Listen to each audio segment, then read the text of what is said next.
Hello, everyone. Welcome back to the Do It Anyway podcast. My name is Daya Williams. I'm Miss Park City's teen, and this is a podcast where we talk a lot about challenges and adversities, what it takes to overcome them, and what it takes to do it anyway. Today, I'm here with my friend Kherington, Miss Bay City's teen. Why don't you tell the pod a little bit about yourself? I'm 16 years old. Mm-hmm. I do dance. I'm in theater, and of course, I do pageants. And my platform is always be connected with your mind, your body, and with others. And kind of it. Very excited. I love that. Okay, we're gonna jump right into the deep water. Tell me about your challenge and adversity that you wanted to talk about today. I would definitely say my challenge that I've been facing. I'm still kind of going through it, but is giving myself grace. I'm not very good at that. I'm very hard on myself and anything I'm in. I feel like the three things that I'm in is very competitive and very like you got to do it, and it's very hard for me to understand some things that I need to give myself grace on with dance is like if I don't do something correct, it could be the best time I've ever done it, but if I don't feel that good, if I don't feel good about it, I'll be like, no, this is the worst thing I've ever done.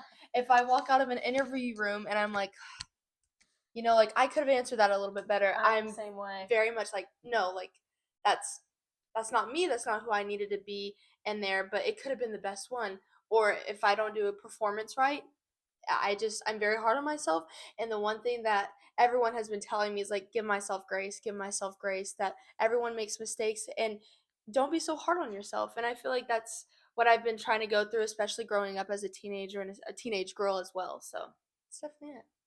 Yeah, I feel like a lot of us listening, and especially me competing in the same things you do, it's very easy to not be able to give yourself grace Right. and give yourself that grace that you need to succeed in these competitive sports.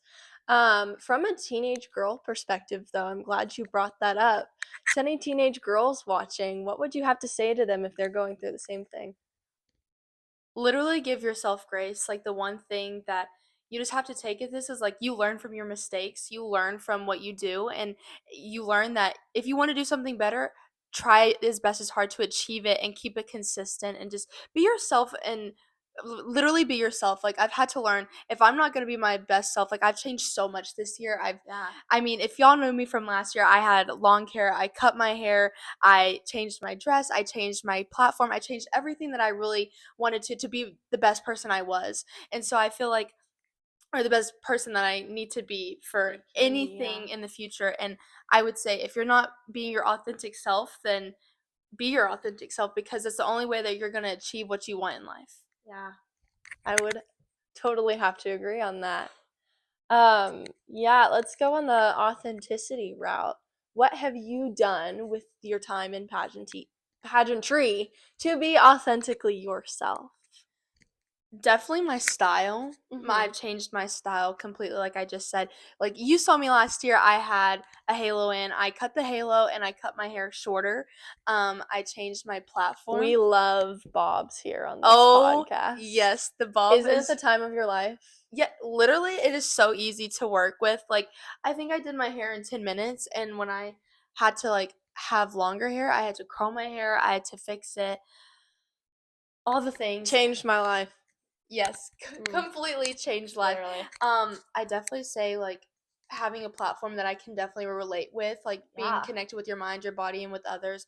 I'm connected with others through pageantry, like how I'm connected with you. Because if I wasn't in pageantry, I would have never met you at the age of like 5 years old, and we would never become friends.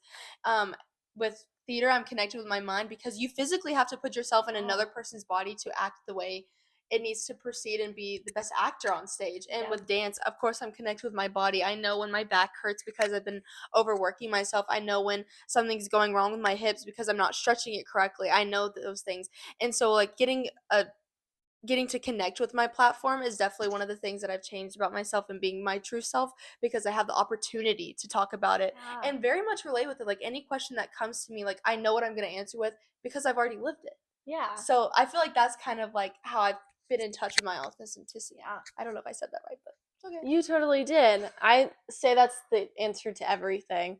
You're going to know any answer to any question you're ever asked because it's about you. It's about what you believe. It's about what you think. So I agree. You're right. And I love your platform now. Why don't you tell us a little bit more about that too? It's definitely, like I said, it's always be connected with your mind, your body, and with others. And it originally started with my grandfather. When I was 7 years old, I'm pretty sure I was 7 years old. Me and him, it was kind of out in the country. We would play bumblebee tennis, and so when the big bumblebees, like the bumblebees that don't help with pollination, all the things, like the ones that are just kind of mean. Yeah, a little bit. They were huge, and we would swat them with tennis rackets. And it was, like, fun for us. Like, that's how we would, like, have fun is, like, it was outdoor tennis. Bumblebee tennis. Yes, correct. And he got hurt, and he was like, I know something's wrong with my body. He talked about it with my grandmother, who my grandmother taught nursing for over 45 years. And she was like, we need to go to the doctor. And if he never went to the doctor, he would have never found out that he had multiple myeloma cancer. Wow. And so I've definitely taken all the things that he's taught me is like very much he was connected with everything with himself, mind, knowing that something was wrong with his body, and talked about it with my grandmother. And I've taken that and realized that I've learned these things through the 3 activities that I'm in: pageant, dance, and theater. And so I turned it into something that I could talk about, like always be connected. And in fact, it's always BEE connected, because and it also teaches us how are tennis rackets and cancer connected. Yeah. And it definitely, things are connected without even knowing them. It's almost like when you give a pig a pancake book. Yeah. And I've used that, and it's like when you give a pig a pancake book, it definitely tells you when this happens, this happens, this happens, this happens, when it all can be connected. Yeah. And so it's definitely like it's something that I can talk about on all levels of audiences too. Like I can talk about that book with children, and I could talk about it with elders, and I could talk about it with middle-aged people, and it's just like something it's an all-around audience kind of thing. Oh my goodness, my sash. That's the thing. If you don't do pageants and you've never worn a sash before, these fall off any So chance bad. they get. So I have to That's why I scrunch it up and like sit on it really well. Yes, this pin, I usually use whatever pin I have on my sash and pin it like inside so it doesn't move, but I forgot to do that before we started recording. I was like, it's fine. I don't have my pin right now. But yeah, I really like your service initiative. It's a really important message. I don't know if you've seen or the people that watched the last episode saw. I talked to Isabel Smith, and she was diagnosed last year with POTS. Oh, yes. And she knew something was wrong with her body, and she had to advocate with her doctors about that. Exactly. So it's a very, very, very important message. It is almost just kind of teaching how like the emotional and physical state of your the emotional and physical state of your body is connected. Yeah. And so it's very much, I would say, if I had to pick an audience that it's towards to, it would be for teenagers, because we're still growing up. We're not always going to know what's wrong, kind of thing. And if we teach these children, and we teach not just children but teenagers and other people that don't even know how to stay connected with everything, we have the opportunity to. And so I feel like that's a big thing with Texas, one of the biggest states. I can reach all audiences with it. So that's why I love it so much. It's good. Thank you. It's a good one. Thank you. I love it. Let's talk a little bit. Actually, you mentioned earlier that we've known each other for a while. Oh, yeah. You are actually looking at Mini Miss Texas Star and Tiny Miss Texas Star. 2015. They stopped the pageant after we were crowned. We were still just these titles. So great. We still hold them to this day. It's incredible. My sash is actually in a shadow box. Really? Yes. My mom got me a shadow box, and it's like I haven't worn it since Tiny Miss Texas Star, and so my crown's not my crown, but like my crown's on top of the shadow box, and like that's one of the gifts my mom gave me in the gift room for Miss Texas. It was so cute. That's so I think I started crying sweet. because Miss Texas, I feel like we get zero sleep sometimes. Yeah. And so I was like, this is so cute. And it's I just started crying. It's always just so nice to get something like from home or from the outside world during state week, because if you don't know, we're in that hotel, and if we're not in the hotel, we're in the Eisen Center like the entire time.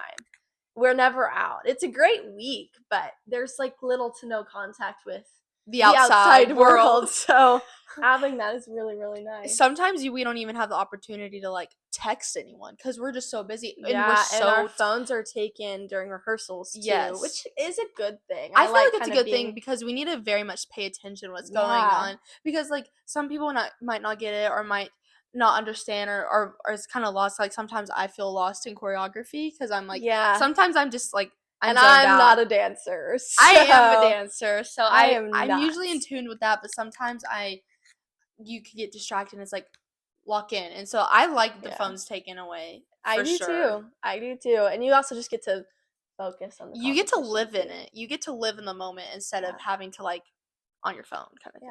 So. But I want to talk Back a little to bit it. about the Lone Star Princess program. We were both Lone Stars. I think yes. Yes. I loved it. I think I started when I was 4 or 5 years old. Talk about your experience. So I wasn't just back then it was called Princesses. This now is called just Lone Stars. Lone Star Little Sisters. Yes. But hot take, I like Lone Star Princesses. Me too. I feel like that we were just like the OGs. We were the definitely the OGs. That was the OG stuff. I was a princess in 3 states. I was a princess in Arkansas, so I was a Diamond State princess. I was a Lone Star princess for Texas, and then I was a fleur-de-lis princess in Louisiana. A what? A fleur-de-lis. A fleur-de-lis? Yes, that's what we were called. And it was so cute. Like, I had never been to Louisiana, I think. I had been to Shreveport here and there, but, like, Louisiana, one thing that I would have to give you a huge tip, bring lots of hairspray because the humidity down there during summer was terrible. Like, I think I just wore my hair straight because curling it was, like, my hair would be so cute in the hotel, walk outside, I just went to orientation at the University of Alabama because I'm going there fall. But when I tell you, it was so humid. I'm rushing in the fall, which I cannot be more excited about. That sounds fun. That sounds so fun. When I tell you I'm over the moon excited about it, I cannot wait. But I usually have my hair curled. Like, I curl my hair every day. Right. Usually it's in a side part, but for things like this or like at home or hanging out with friends, it's in the middle part. But for Rush, it'll be on the side part. It's just my confidence booster. But the curls fall.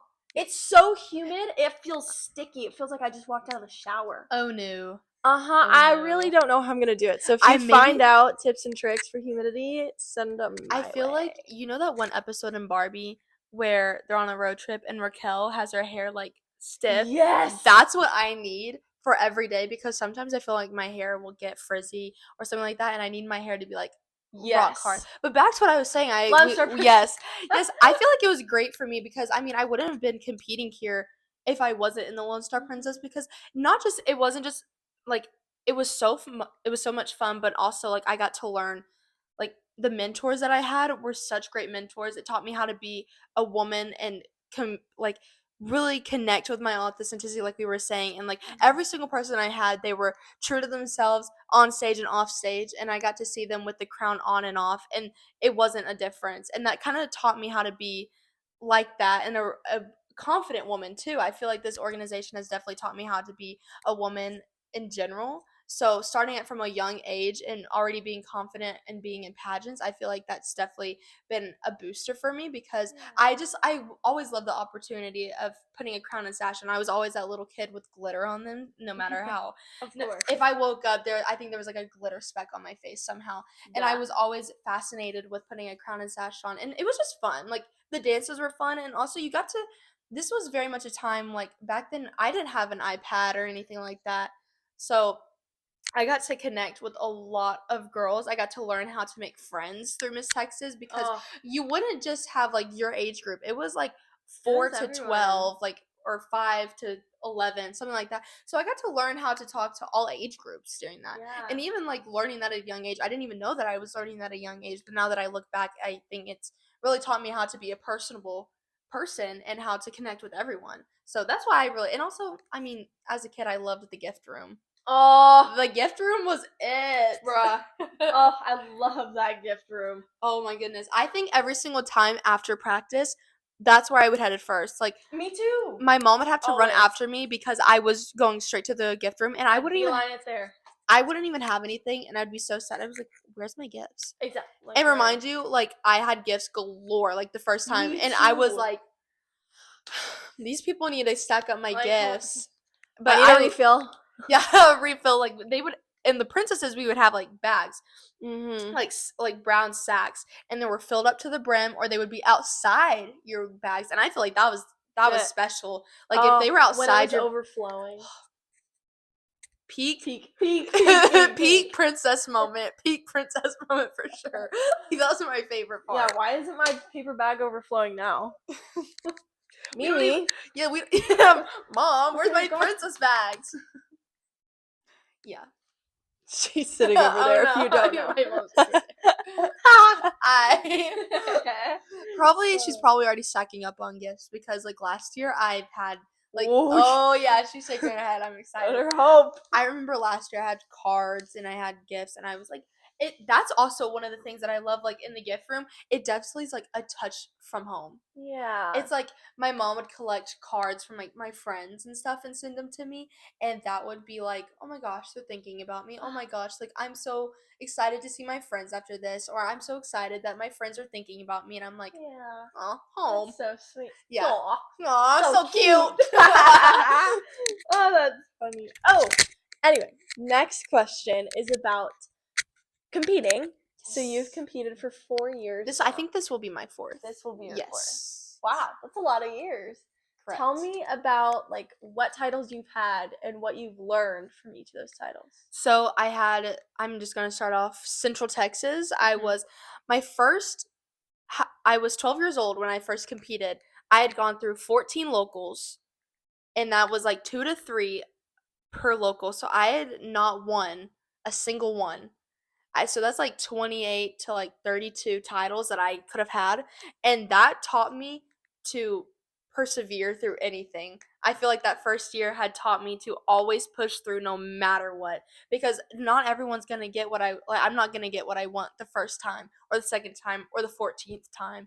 And it was like if I just keep on pushing and working hard, I'm going to get what I want, and it taught me how to work incredibly hard for what I want. So, it taught you to do it anyway?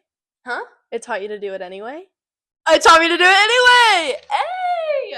That's fire! Do I tell you guys? Okay, continue. Sorry, and just had to then point that out. I had Austin, and I feel like that was such an honor because I got to be the capital. And I was like, this is so cute. Like, I had shirts that said Crown the Capital. Yes.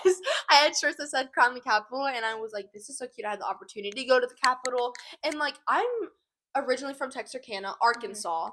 But when I had moved to Forney, or, like, the Dallas area and stuff like that, I was like, I never represented a city around me until, like, I think Burleson. But that was kind of, like, across Dallas a little bit, or across from where I was. So I'm always representing a city that I've never lived in or that I'm not from. And so this has taught me in like Burleson, I got to kind of represent the Dallas area a little bit, but it wasn't really Dallas. And then now Space City, I think every single one that I can conclude to like learning something about is that I can represent different communities.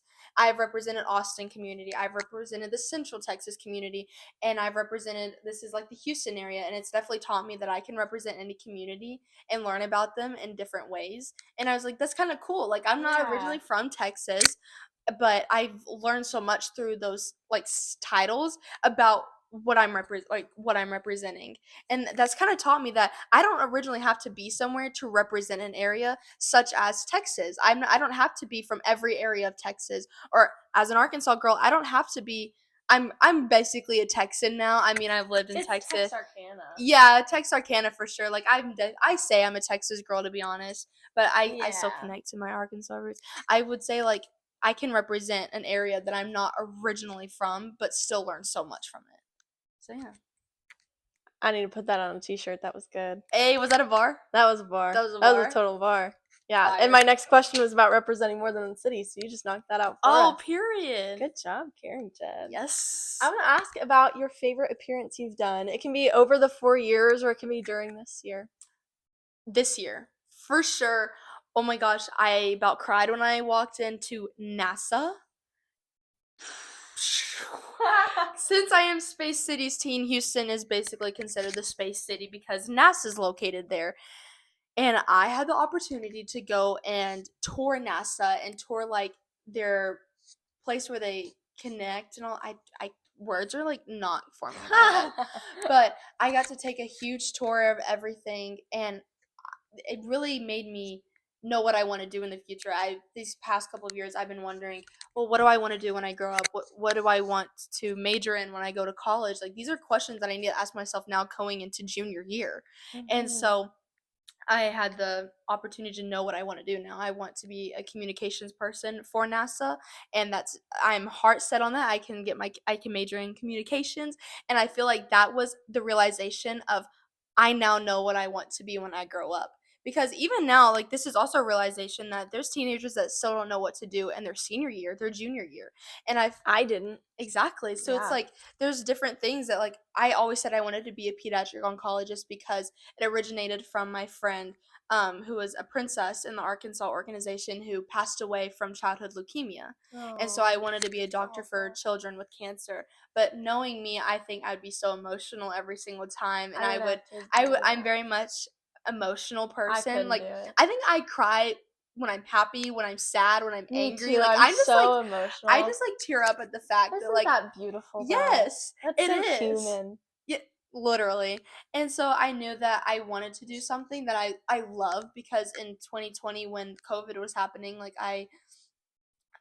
me and my dad would go up on the box of the football stands, and we would watch the stars, and we got to learn so much about the stars and what the stars names were, and I was like, this is so fascinating. And ever since then I loved it. That's why I wanted to be Space City's teen, because I knew I would maybe have the opportunity to go to NASA, and when I did, boom, I know what I want to do now. And I feel like that's such a huge thing for me. It's like, when it just clicks. yes, everything in my and brain you just know clicked. I was like, I know I'm gonna love this. it's the best feeling in the world. I was like, I know I'm gonna love this. I know that this is my job now. Like, I'm gonna work as hard as I can to be what I want to be, and now I have a goal for myself. And I was like, boom. And that's definitely been my favorite. Also, I got to see, like, different things with NASA. I got to make a TikTok in front of NASA too. I was like, that was cute. Yeah, I was like, I'm NASA. Where are you at? It was like, I'm from the 212. Yeah. That's got to be like the intro or something. Yes, yes. I'm dead. Bye. But tell me a little bit more about this newfound career. Like, what what you would be doing I for haven't, NASA, things like that. to be honest, I haven't researched it very, very much. Well, yeah, you just discovered it too. Yes, like, I just kind of discovered it. So I feel like the basis is, like, I would be a communications, like, PR person almost. Whatever, like, when something happens, like Artemis 2, if they're up in space, they would I think they would say something. Yeah, they would say something to the communications person, and I would translate it to the world. Wow. Yes, I'm pretty sure that's what it is. And I was like, and I think they do it in codes. So, like, I would have to learn, like, a huge thing of codes and stuff like that. I want to say this is what I think it is. If it's not, I would still want to do it no matter what. I was just if it's not, then you can make it, right? Yeah, I can make it. Like, we can do that for sure. Or I would want to be But I totally believe it is. It sounds legit. Yeah, I mean, it sounds legit. I think I would also want to be, like, Ooh, I think it's called a pilot director, and they have, like, I think I would have to get, like, my thing in engineering or something like that. But I'm pretty smart with, like, I math trust and you. yeah, with math and chemistry. Like, I like it. Yeah. I like stuff like that. I love science, obviously NASA and stuff like that. So I would want to do something with that, and, like, they're kind of head honcho of the whole thing. Wow. And so, like, stuff like that would be so cool. Like, if, like say the president came in and they were like, we need to do maybe this or this, and they could be like, no, I don't think we need to do this for the safety of our astronauts, and they have the opportunity to say no to the president. And I was like, that's crazy. Like, That's legit. Like, learning these things out was so crazy. And I was like, that would seem pretty cool. Also, when I was at NASA, I got to take a look of when at the, oh my goodness, the space station. Yeah. The space station. Not all of the space station is, like, built from America. There's different, like, there's, like, NASA's, not NASA, but, like, there's, like, space, like, great words, I can't remember. But, like, say that there's, like, I think there's, like, a Japan NASA, I want to say, but it's not called NASA. Like, it's their own, like, yeah, it's like Japan's version of yes, NASA. I want to say so. Like, or there's China's NASA, or I think, like, there's, like, different countries and all these things. That is like their like own national space stuff. Wow. But different parts of the International Space Station was made from different countries. And I took a picture. It's like each color is the country, and so it was all built in space. And That's also I got to know incredible. like the space station is as large, or as I want to say wide as a football field. Wow. Like that's how long it is. And it's like I'm pretty sure Mama, did he say 160 feet? Much larger than 160 feet. Yeah. That's crazy. Wow. Yeah, it's like huge. That's huge. And it's just floating around. That's so cool. And people work there, but like people live on the International Space Station, like doing jobs. And I actually got to watch. There was like cameras on there watching them do their job, and I had like a little speck of Earth that I got to see. So cool. Wow. So so cool. And That's I was awesome. like I said, it clicked. I was like, this I'm is so what I want to happy do. for you. Thank you. That sounds so awesome. Thank you. I know you're gonna do fantastic things with it. Hopefully. Yeah. And you're lucky you're like a math and science person. I would definitely not. say I work for it. I'm definitely one to work for it. Like it doesn't, I wouldn't say it comes naturally, but I'm pretty good. If you like really work on it. If I really work on it, I'm pretty good in math and science. But English is sort of my thing a little bit. I like English. I like writing. Yeah. I'm a history girl, but I'm also like a soft science girl. I'm majoring in psych, and I want to have a minor in addiction and recovery studies, but I might double minor in criminal justice. Oh, that's cool. Let me know what y'all think of that. But I don't know. I'm I feel debating. Like I'm on a YouTube videos, like comment down below. I know. Comment down below. Subscribe. But yeah, I want to be a forensic psychologist. That sounds so cool. And so I'm so excited. Like when I tell you it clicked, it just clicked. I was sitting in psychology one day, and we were talking about the case of Ed Gein. Oh, nice. Yeah, and if I'll tell you after, because I'm not gonna disclose the details of the case. If you want to find it, look it up. It's a great case to look into. Very, very interesting. But he had a lot of violent urges. Wow. To do very horrific acts, and turns out this guy had schizophrenia all along. And so then he was tried, and they sent him to a mental institution. They found out it was schizophrenia, medicated. He was a model patient for the rest of his life. Wow. Automatically, and that's like automatically, I was like, that's what I want to do. That's what I want to do. I want to talk to these people. I have to figure out what's happening in their mind. I have to do it. Because it's so fascinating how the brain works. It's so incredible to me. Cool. I just knew. It's like that click thing. I just knew. The click. But yeah, I was at orientation this past week. And I took a math placement test because I did not take the SAT or the ACT. And I placed pretty well on the math placement test. Period.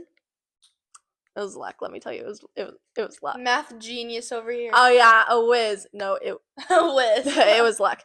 But there's a specific class I have to take for psychology. It's called Statistics for Psychology. And so I had to take that class, and I placed into that class. But then they told me, they were like, no, you have to take this class first before you can get in this. They tried to make me take pre-calculus algebra. No. I told these people, I'm like, I'm gonna fail. I'm taking AP pre-cal next year. No. I heard it's like not bad, but no, ma'am. I could not do that. See, I'm not a history person. Really? Like, I think it's fascinating learning about history, but this past year, my sophomore year, I was in AP World History, and I think AP World History did me more than I did AP World History. Oh, really? It really did kick me in the butt. I feel like I had to work, and I feel like I did pretty good on my AP test. Like the test itself was not as hard as the work that we were doing in there, and I was like the MCQ is like the most multiple question answers or something something like that. It's like multiple choice. There it is, multiple choice questions. Yeah. I feel like those were pretty hard, but when it came to the writing part, like it came pretty easy to me. It talked about like what were the innovations of like this time period through this time period, and I was like, boom, I know this. I was like, I'm so glad that I knew this. And then one of the questions were like, what, like it was the documented questions, like the document answer questions that you have to like write about the documents and how it proves this question. It's very easy because the answers are literally right in your hand. Oh my goodness, I'm gonna Every cry. time. Boom. There we go. Sash on. Hopefully it stays. But it was like, how does this help us understand how women in war or something like that? And I was like, boom, I know this. Like, this is so easy. So I feel like I did good on my AP test, but it's like the class itself going into like every A day. Yeah. I cried.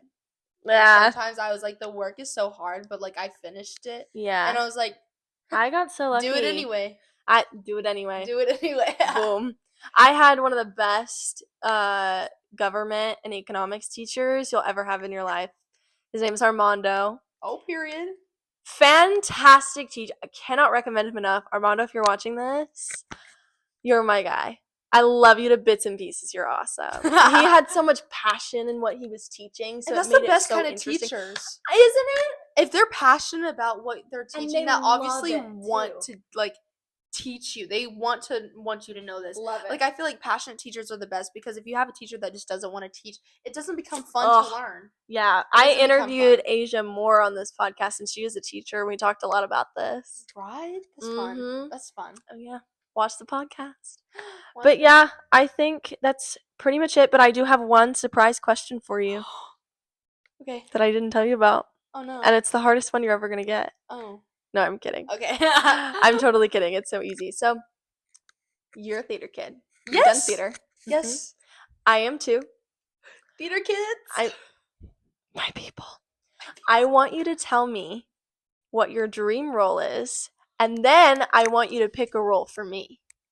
A role for you? Mm-hmm. Okay. My dream role.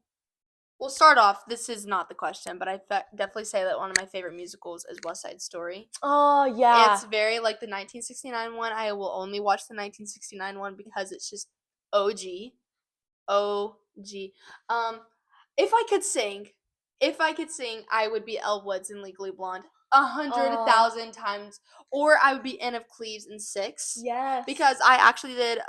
We have called Texas Thespians. Yeah. So, like, if you don't know what Texas Thespians is, like, where all these schools come together and we can do clinics, there's competitions there. It's definitely like an opportunity to also reach out to colleges, theater colleges, and you do auditions for them. But one of the things in middle school that I did was the lip sync battles, and we did Six, and I was Anne of Cleves, and I loved it so much. Then later that year in like March, I got to go to New York, and I met the cast of Six. I actually got to do a dance clinic with what was her, Taylor Inman. That's Inman? so cool. Inman, correct. And I got to meet the whole cast of Six. Cried when they came out. Of course. Because I mean, I was like 13 years old, and I was like, oh my gosh, I'm meeting Anne of Cleves, and I was like, I actually did your part at this. Like, that's how I was talking, and I was like, that's embarrassing. But I want to be that, or Legally Blonde, or oh my gosh, who's a lady that in Legally Blonde who works out? She's Brooke Wyndham. Brooke Wyndham. I like her jump rope song. Yeah. And Mama, what is that one role that I can do the accent? Paulette. I can do the I want a hot dog real bad. That was good. Like the 4th of July. Like, that is what I wanted to do. Like, I was thinking if my mom ever did Legally Blonde, like, that's the part I could do because she does it in the accent. And I was like, and you're taking the dog too. Like, perfect. A role for you? I'm ready. Oh my goodness. You can also jump in here. Yeah, you can jump in here. Come on, Mom. Theater teacher. Would you like to come say hi to the pod? Yeah, say hi to the pod. Come on. My mommy's entering the chat. Hi. Hi. Hello. Tell the pod who you are. I'm Missy Lida. I'm Miss Space City's mom. Teen. Sorry. Teen. Forgot the teen part. I'm Daya's mom friend. And watch these girls grow up in this organization. It's been fabulous. Oh, wonderful. A role that I would have for you. Wow. That's hard because I could see you in lots of things. Stop it. Let's see. Huh. Oh, I would love to see you play Persephone in Hades Town. Yes, I would Okay, die. yes, I see that. I Hades see Town. that. You I see see that? that. You Oh, see that? beautiful. Oh, yes. Persephone in Hades Town. I could also. I mean, I'd I hate can see you as funny girl. Fanny Funny- Bryce! Yes, Fanny funny. Bryce. Yes. Fanny Bryce. I love Don't rain Fanny on her Bryce. parade. Come on now. Yes, Um, that's so you. I Let's would wait till y'all hate- see my talent. I would totally hate to cover up your pretty face, but your stature, your voice, and everything, and hearing you sing, it would be a dream for me to see you play Elphaba. Oh my god! Yes. Don't even get Wait. me started on I that. feel like since we're opposites, who is that girl that is like married to Elle Woods, like dream person that she goes to law school for? Warner? Yeah, Warner? Warner's wife. Who's Mhm. that? Oh god, what's her name? Oh, yes. The hold brunette on. one. Yes. Yeah, I could see that. I think it's like if we were in a musical together and I could sing. Yeah. I You feel like could that'd just be sing. so fun. Anyone can sing, it's so easy. Mm. Trust, this trust. is a Anyone can sing, I didn't say it sounded good. wait. Youch, her. I think you would also be a great Miss Honey in Matilda. Oh. Yes, If you we're would going be for the great. sweeter role, Sweeter role. Yeah, I like that. She has a sweet role. And then definitely because of just knowing your voice like I do, and I've seen some of your acting on stage and stuff, like when you were little. yeah. When you were little, I think Mary Poppins. I would give my life to play Mary Poppins. Speaking of when we were like little, I remember she sang the what is it called? I'm gonna literally sound like a dumb blonde. What I is don't it? remember what she's saying. The Star Spangled Banner. Was it that one? No way. Was it that one? The national anthem? The national anthem. The national anthem. Okay. Yes, she was singing. Obviously, after summer. She was singing the national anthem, and she had like her microphone and everything. I think I was. Oh, it was when we were It was doing the the talent it was show, the Princess Talent Show, Talent Show, and yes.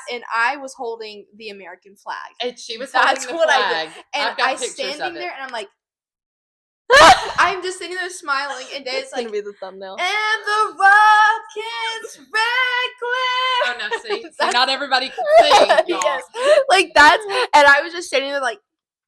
I think I was like 4 years old and I didn't know what else to do. And she was just busting it down with the national anthem. So yeah. Wow. That's like a core memory because I look over and you're like, yeah, that's all I have pictured in my Dead. head. Yeah. Wonderful. Fun times. If my sash comes off one more time. That just happened. That's okay because it's over. I have no more questions. Do y'all have any questions for me? No. I'm good. Thank you for Awesome. having us. Thank Even in you. my cameo. It was a blast. Anyway, so that concludes this episode of the Do It Anyway podcast. I had a blast. I had a blast. I definitely had a blast. Woohoo! Blasts all around. And Miss Space City's blasting off. Blasting. Hey! Literally. Okay. Anyway, that's it. That's the episode. Please stay tuned for the next episode. Whenever it comes, it is most likely to be, I think it's going to be Stephanie Went, Miss Park City's. Oh, we love Fun, Stephanie. yes. I know. I am pumped for that episode. So definitely stay tuned. Watch some of the previous episodes and check out my Instagram, Miss Park City's Teen Texas. We will see you on the next one. Stay safe, be brave, and do it anyway. Bye. Bye.